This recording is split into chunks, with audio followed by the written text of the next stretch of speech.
Bismillahirrahmanirrahim. Assalamualaikum warahmatullahi wabarakatuh dan selamat siang. Halo teman-teman, perkenalkan saya Nurul Makfira dengan NIM 2205076050 dari Prodi Pendidikan Bahasa dan Sastra Indonesia, Fakultas Keguruan dan Ilmu Pendidikan Universitas Mula Warman. Saya saat ini duduk di semester 4, di mana saya mengambil mata kuliah tentang folklore. Untuk memenuhi tugas mingguan, saya ingin memberitahukan kepada teman-teman apa sih hakikat folklore. Berdasarkan beberapa sumber yang saya baca, dapat saya rangkum, yaitu yang pertama, kebudayaan adalah hasil cipta, rasa, dan karsa manusia sebagai buah akal budi untuk memenuhi hajat hidup, baik yang bersifat jasmani maupun yang rohani.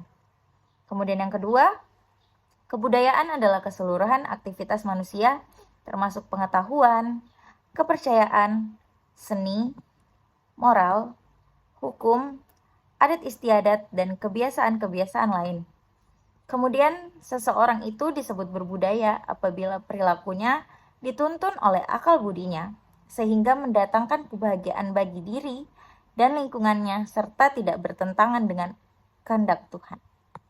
Kemudian, hasil-hasil kebudayaan itu berbentuk wujud yang terdiri atas wujud gagasan, perilaku, dan juga benda. Nah, kita masuk ke bagian intinya.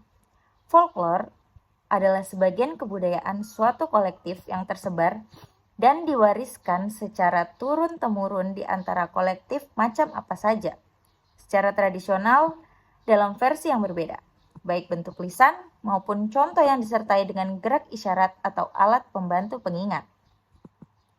Kemudian folklore sebagai cermin atau bayangan yang menginformasikan budaya dan sejarah, dan sebagai penanda identitas sosial sebuah kelompok.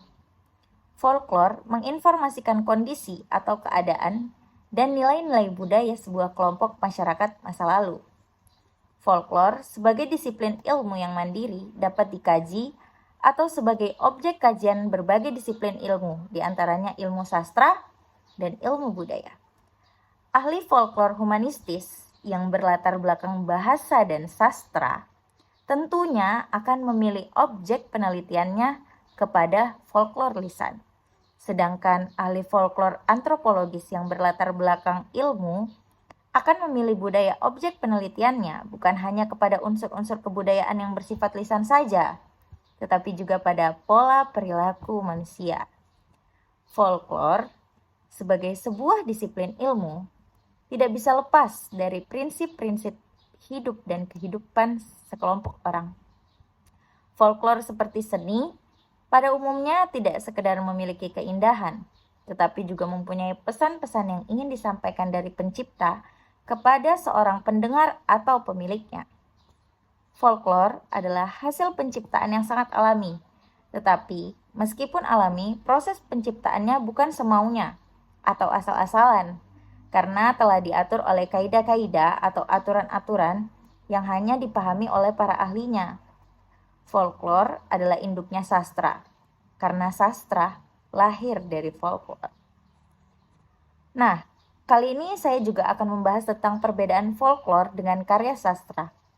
Folklore mempunyai tata bentukan kata yang berbeda dengan karya sastra. Dan folklore mempunyai struktur khusus yang tidak dimiliki oleh karya sastra. Selain itu, folklore juga memiliki unsur-unsur khusus seperti paralelisme, pengulangan, dan lain-lain. Selain bahasa-bahasa puitis seperti simile, metafora, epitet yang berbeda dengan yang biasa ada dalam karya sastra. Sastra ditransmisikan atau disampaikan secara tertulis atau melalui tulisan, sedangkan folklore ditransmisikan atau disampaikan secara lisan atau melalui tuturan. Mitos atau folklore lisan bukan sekedar dongeng pengantar tidur, tetapi juga sebagai kisah yang menyampaikan berbagai pesan. Kemudian karakteristik folklore, penyebaran dan pewarisannya dilakukan secara lisan dan turun-temurun dari mulut ke mulut.